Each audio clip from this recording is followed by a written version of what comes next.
영국 왕족들이 모두 새로운 공식 사진 촬영을 위해 포즈를 취했습니다. 사진 속에서 유일하게 눈에 띄는 색채를 띠고 있는 사람은 그녀뿐이지만 자세히 보면 그녀의 티아라를 볼 수 있습니다. 4분 전 왕실 회의실 문이 열리고 영국 군주제는 영원히 변화된 모습으로 모습을 드러냈습니다. 카밀라의 자기는 공식적인 추밀원 명령에 의해 박탈되었고 캐서린에게 직접 이양되었다. 하지만 이 발표는 단지 시작에 불과했다. 마지막 구절이 낭독되는 순간 카밀라는 의자 등받이를 잡으려다 균형을 잃고 쓰러졌다. 그 앞에는 수십 년 동안 힘들게 얻어낸 그녀의 지위를 박탈한 사람들이 서 있었다. 이게옷이 왕실에 실제로 어떤 의미를 갖는지 더 자세히 알아보기 전에 구독 버튼을 눌러 최신 소식을 놓치지 마세요. 카밀라는 국무장관이 계속 읽는 동안 미동도 하지 않았습니다. 몇 주간 쌓였던 긴장감이 가라앉고 고위 인사들은 침묵 속에 앉아 있었습니다. 왕실 자문위원회는 왕실의 가장 중대한 내부 결정에 대해 자문을 제공하기 위해 소집된 비공개 기구였으며 그 결정은 왕실 전체에 즉각적인 효력을 지녔습니다. 위원회는 캐서린의 고위 의리의 직함을 박탈함으로써 그에 따른 특권, 서열, 그리고 공식적인 의무를 빼앗았습니다. 이러한 권한은 즉시 캐서린에게 넘어갔습니다. 왕비는 웨일즈 공주의 이름이 호명될 때까지 표정을 굳게 유지했다. 하지만 그 순간 그녀의 마음속 무언가가 무너지는 듯했다. 캐서린은 단순히 또 다른 임무를 맡게 된 것이 아니었다. 그녀는 카밀라가 수십 년 동안 대중의 분노, 내면의 의심, 그리고 결코 온전히 받아들여지지 못할지도 모른다는 두려움으로부터 지켜온 자리를 물려받는 것이었다. 찰스는 아내의 표정이 변하는 것을 지켜보았지만 아무 말도 하지 않았다. 마지막 문장은 그녀에게 큰 충격을 주었다. 카밀라는 조각된 의자를 꽉 움켜쥐고 속삭였다. 이건 최종일 수 없어. 누군가 대답하기도 전에 그녀의 무릎에 힘이 풀렸다. 찰스는 일어섰지만 본능과 권위 사이에서 꼼짝 못하고 그녀에게 다가가려다 멈춰섰다.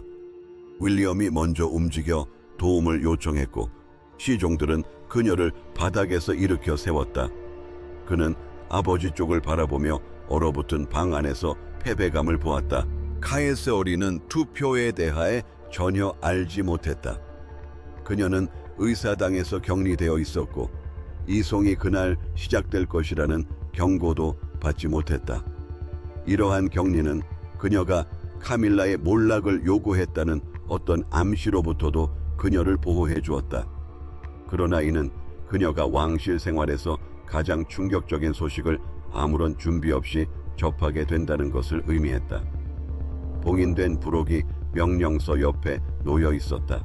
부록은 추가적인 구속력 있는 조항들을 담고 있는 첨부 문서인데 이 부록에는 카밀라의 칸모진, 거주지, 브리핑, 그리고 의례적 권한이 제한되어 있었다. 이 부록을 읽은 사람은 단 3명뿐이었다. 윌리엄은 마지막 페이지를 흘끗 보고 찰스의 이름 아래 공간이 비어있는 것을 알아챘다. 왕은 서명하지 않았다. 그것이 저항을 의미하는지 아니면 보호를 의미하는지는 궁궐에서 가장 위험한 문제로 떠올랐다.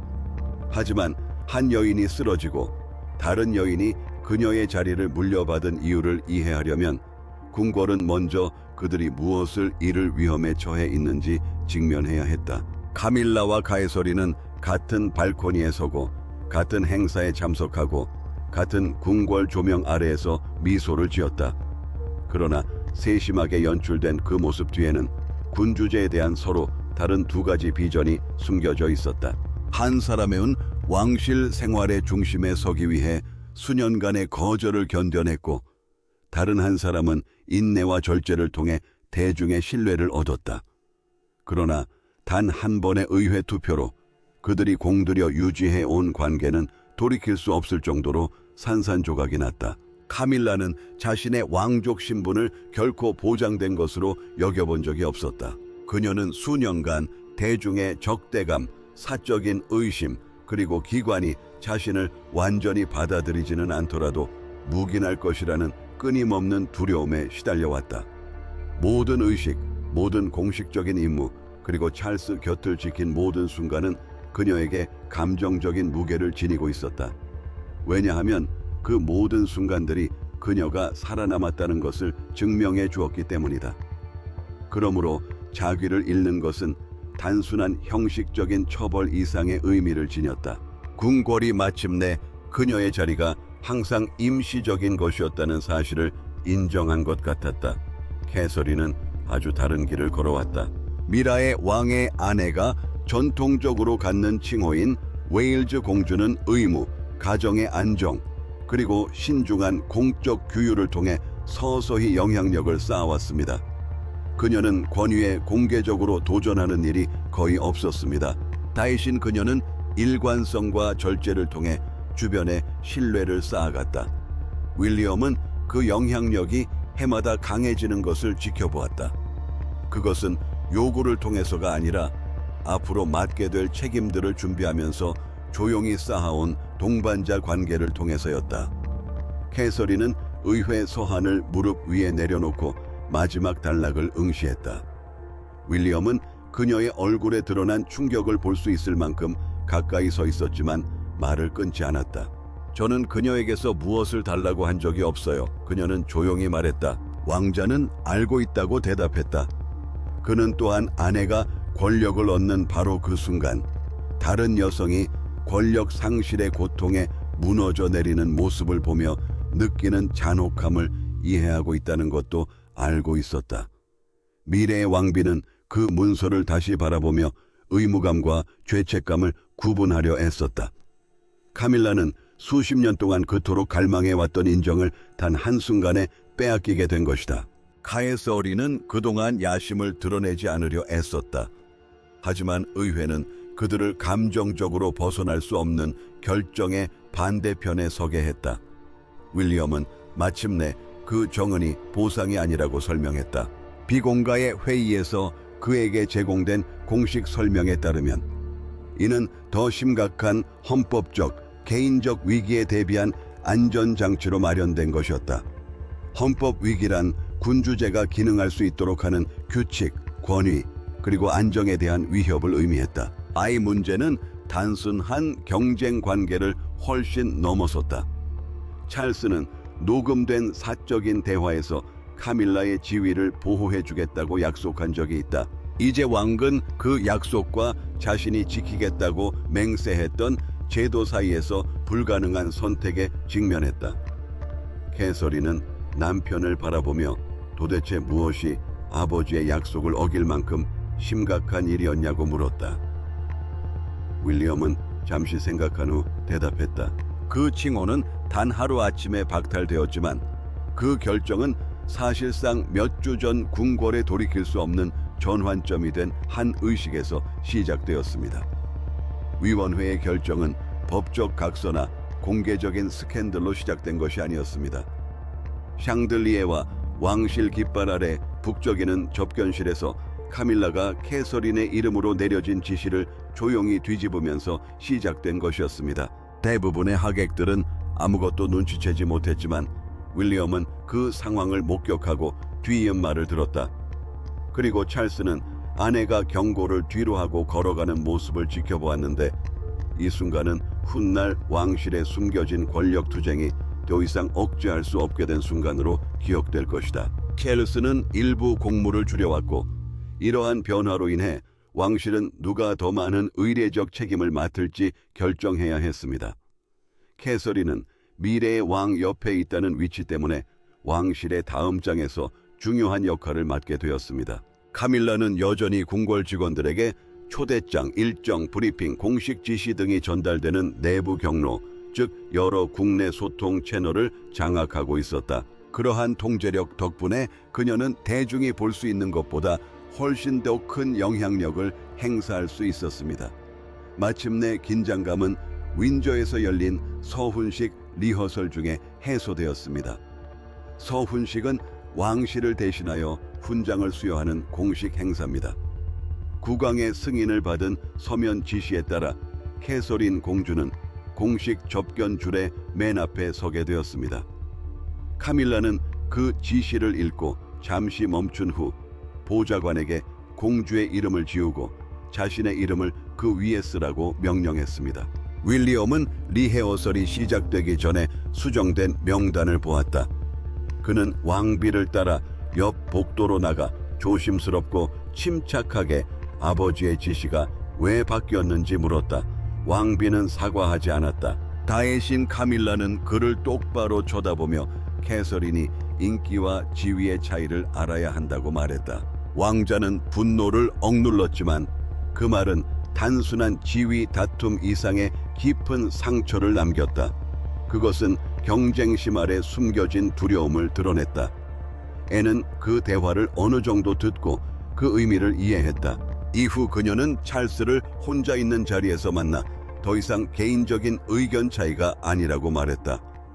회의 후 작성된 기록에 따르면 앤 공주는 그의 아내가 왕위 계승 구조 자체에 이의를 제기했다고 경고했다. 카에서린의 역할은 국왕의 승인을 받은 것이었다.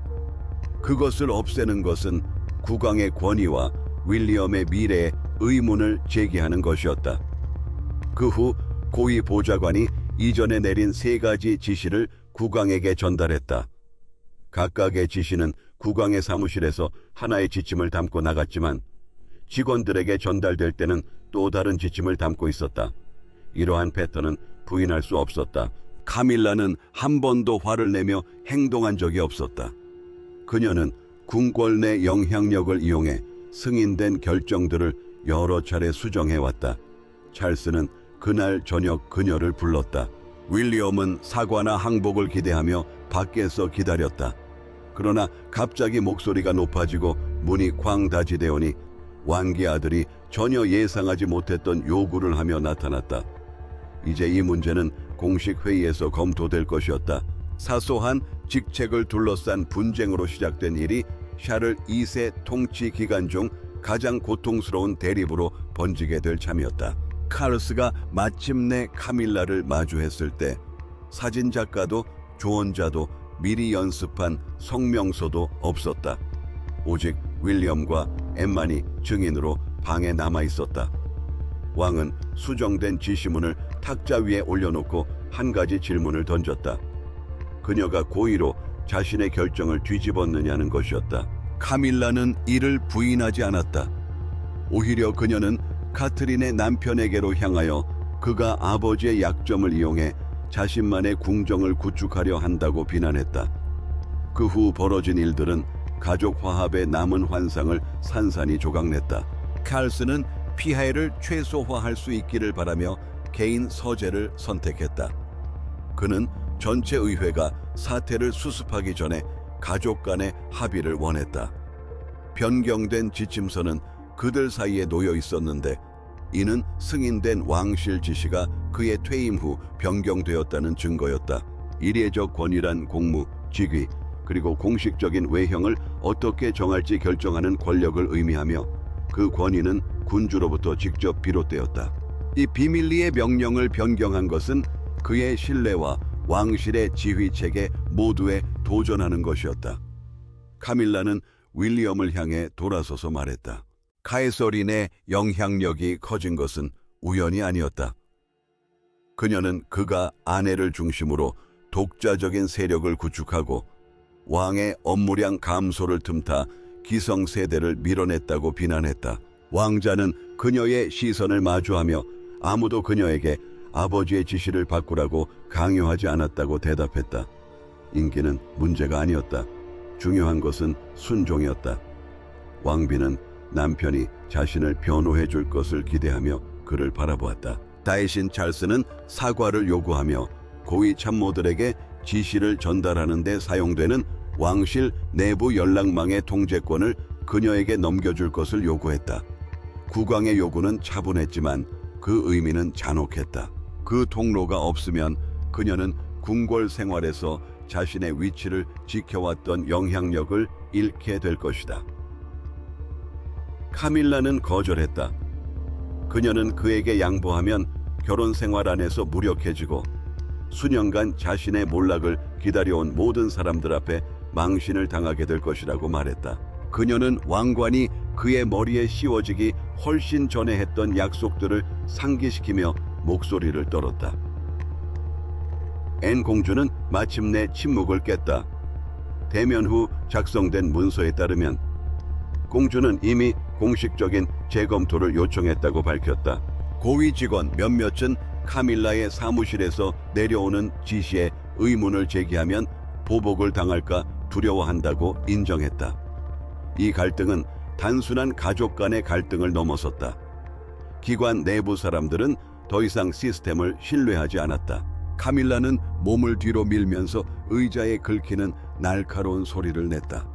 그녀는 찰스를 똑바로 쳐다보며 검토를 계속 진행하면 그가 한때 지키겠다고 약속했던 모든 것이 공개적으로 무너질 것이라고 경고했다. 그러고는 나가면서 문을 닫았다. 찰스는 미동도 하지 않았다. 긴 쉬먹 끝에 그는 의회가 자신의 동의 없이 그녀의 자귀를 박탈할 권한이 정말로 있는지 물었다.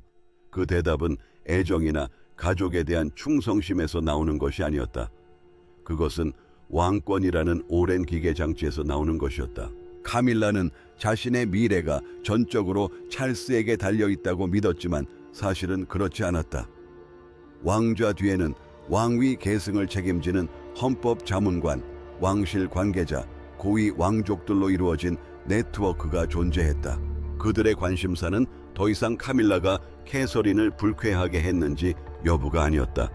그들의 관심사는 사적인 영향력이 군주의 공식 명령을 무시하기 시작했는지 여부였다. 찰스가 회의실에 들어섰을 때 권고안은 이미 작성되고 검토되어 뚜껑이 열린 펜 옆에 놓여 있었다. 찰스는 테이블에 멈춰 서서 말없이 첫 페이지를 읽었다. 왕실 평의회는 의례적인 직함, 위임된 가문의 권한, 접근권, 그리고 전례를 검토했습니다. 이는 공식 행사에서 누가 어디에 서야 하고 누가 더 높은 지위를 갖는지를 결정하는 공식적인 순서입니다. 그 목적은 단순했지만 엄중했다. 그러한 특권들이 여전히 군주제를 보호하는지 아니면 오히려 해를 끼치기 시작했는지를 결정하는 것이었다.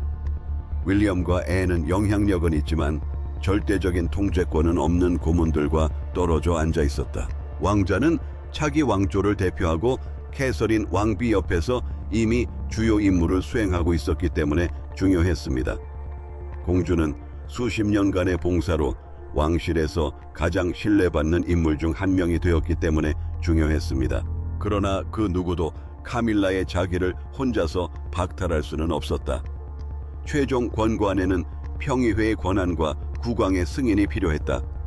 찰스는 결론에 도달하자 안경을 벗고 여동생을 바라보았다.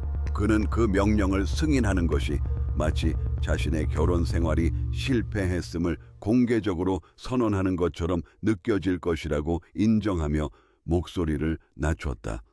왕은 수년간 곁에 있는 여인을 지켜왔다. 이제 서명 하나하나가 그 지켜온 것을 굴욕으로 바꿔놓을 위협이 되었다. 앤은 진실을 누그러뜨리지 않았다.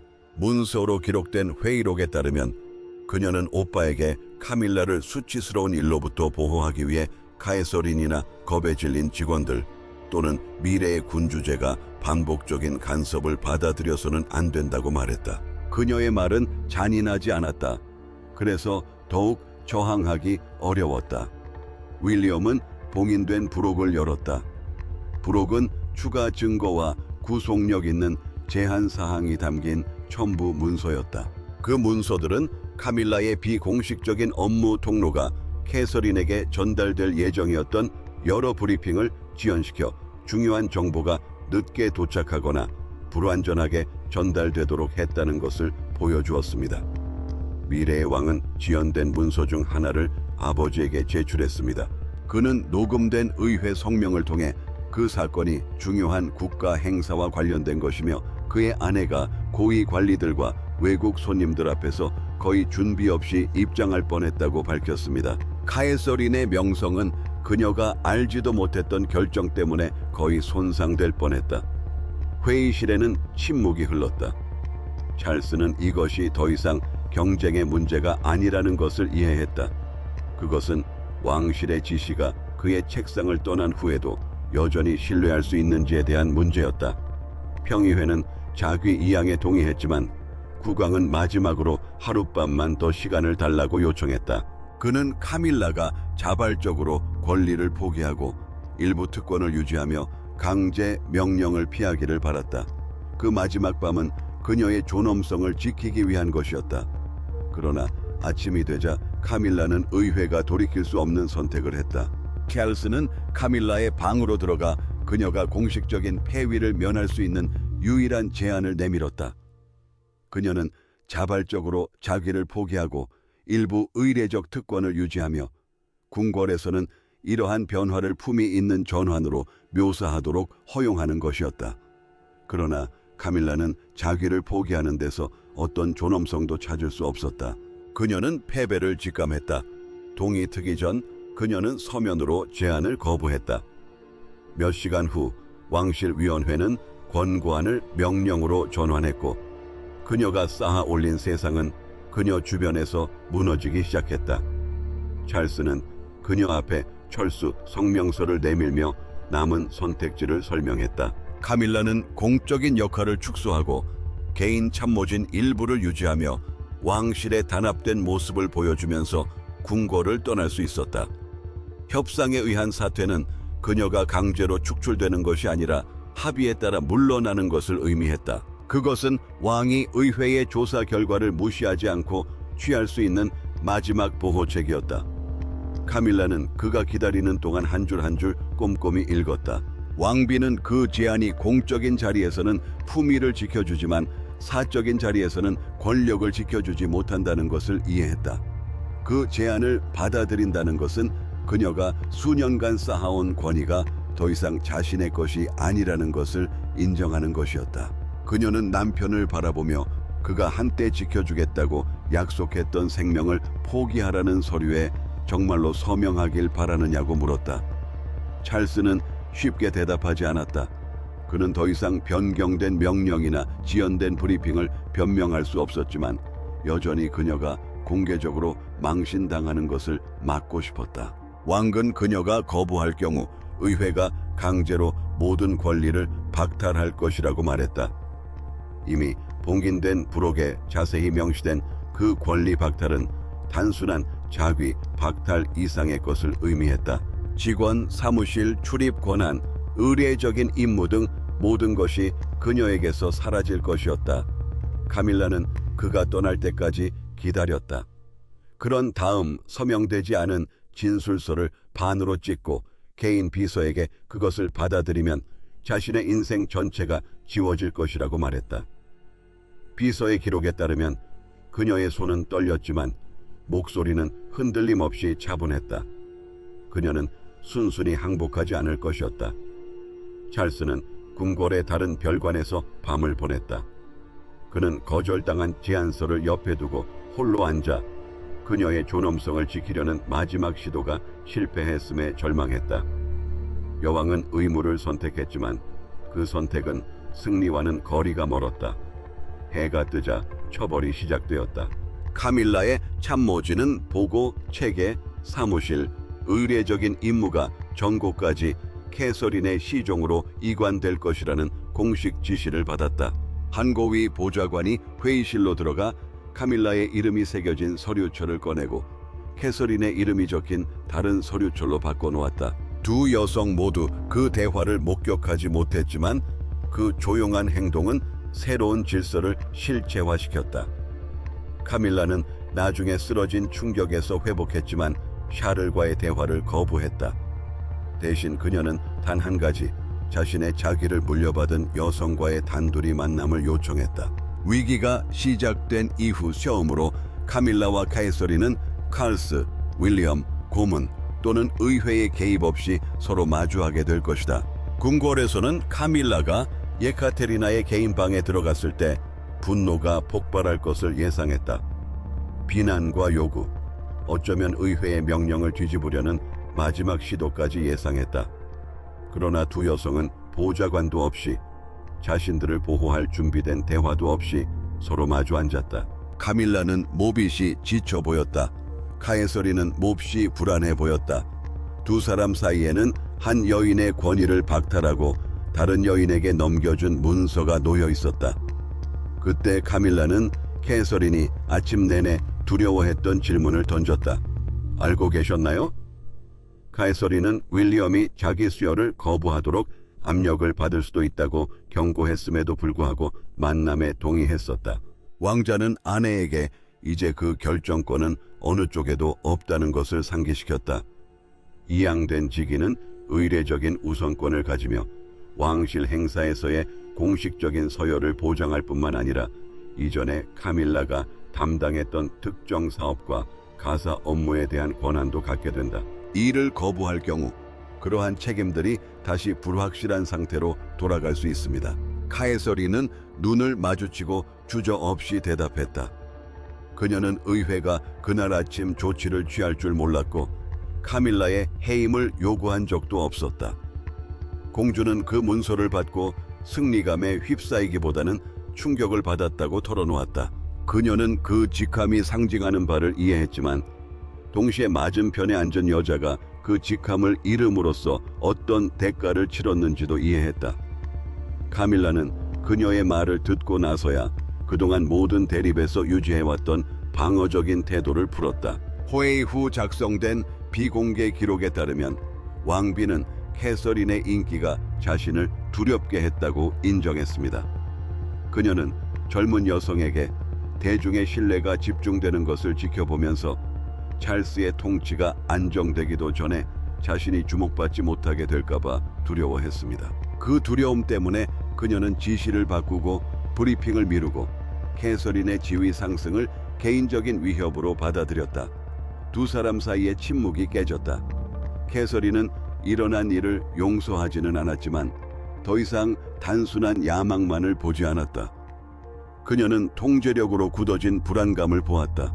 카에서리는 자신이 자기를 거절하는 것을 고려했었다고 밝혔습니다. 윌리엄은 사적인 대화에서 그러한 거절은 권력 투쟁을 다시 불러일으키고 의회의 권위를 약화시킬 것이라고 경고했었다. 미래의 여왕은 이제 그 역할을 수락하는 것이 카밀라를 꺾는 것이 아니라 왕실에 더 큰 피해를 입히기 전에 갈등을 끝내는 것임을 이해했다. 카밀라는 이양 서류에 손을 얹고 천천히 테이블 위로 밀어 넘겼다. 그녀는 캐서린에게 자신이 저지른 실수를 반복하지 말라고 당부했다. 왕족의 지위와 개인의 안전을 절대 혼동해서는 안 된다고 했다. 자귀는 접근성, 존경, 영향력을 가져다 줄 수는 있지만 두려움을 잠재울 수는 없다고 했다. 캐서린은 그 문서를 받아들이고 자신의 첫 공식 석상은 축하 행사가 아니라 자기 이양에 담긴 고통과 절제, 그리고 인간적인 희생을 인정하는 자리가 될 것이라고 약속했다. 궁궐문이 열리고 발표가 대중에게 알려지자 예카테리나 2세의 첫 모습은 이번 이송이 승리로 보일지 처벌로 보일지 아니면 훨씬 더 인간적인 조치로 보일지를 결정짓는 중요한 계기가 될 것이었다. 오후가 되자 그 결정은 궁궐 담장을 넘어 온 나라의 관심을 사로잡았다. 방송사들은 정규 방송을 중단했습니다. 군중들은 버킹엄 궁전 정문 앞에 모였습니다. 하지만 그날을 규정짓는 이미지는 카밀라의 쓰러짐이나 의회의 비공개 명령이 아니었다. 그것은 축하의 보석도 착용하지 않고 미소도 없이 차에서 내리는 캐서린의 모습, 손에는 자필 성명서가 들려 있었다. 그 절제된 순간 대중은 왕실이 승리의 행진이 아닌 권력 이양을 목격하고 있음을 이해했습니다. 왕실은 카밀라의 칭호와 의례적 권한이 캐서린에게 즉시 이양되었음을 확인하는 공식 발표문을 내보냈습니다.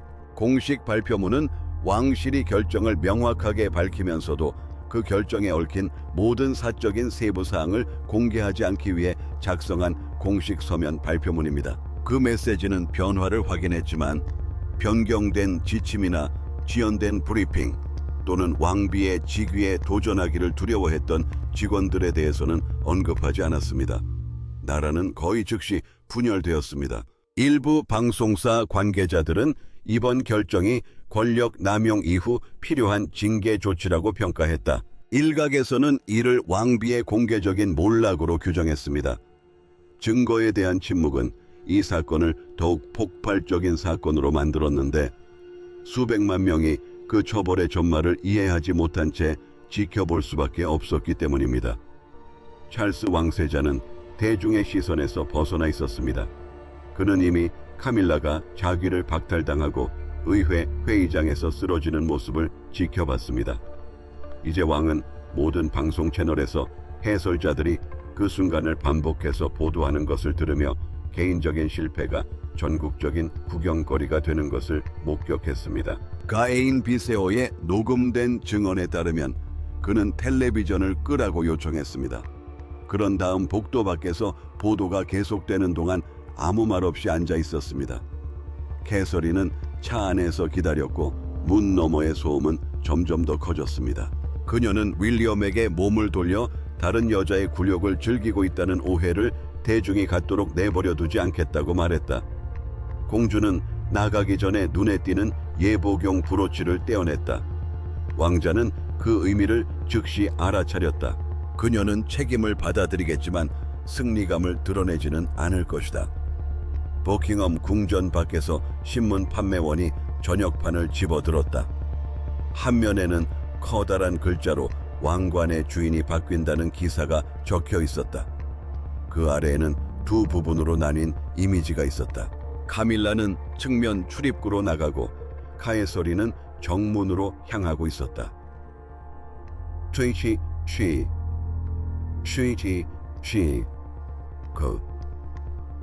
그 한 페이지에 그날의 모든 것이 담겨 있었다. 한 여인은 권력에서 물러나고 다른 여인은 권력을 향해 나아가고 있었다. 카에서린 왕세자비는 직접 쓴 성명서를 펼쳐 보이며 카밀라의 오랜 봉사에 경의를 표하고 안정적인 의무와 존중을 약속했다. 그녀는 승리에 대해서는 언급하지 않았고 자기 수여를 축하하지도 않았다. 궁궐 안에서 찰스 왕세자는 아내와 마지막으로 마주할 준비를 했다. 나라 전체가 자기의 주인이 바뀌는 것을 목격했지만 결혼 생활과 신탁 그리고 몰락한 자기 뒤에 숨겨진 여인에게 무엇이 남았는지는 오직 찰스만이 결정할 수 있었다. 찰스가 마침내 카밀라의 방에 들어섰을 때 추밀론의 명령은 이미 발효된 후였다. 그녀의 공식 인장은 사라져 있었다. 그녀의 공식 서류철은 치워져 있었다.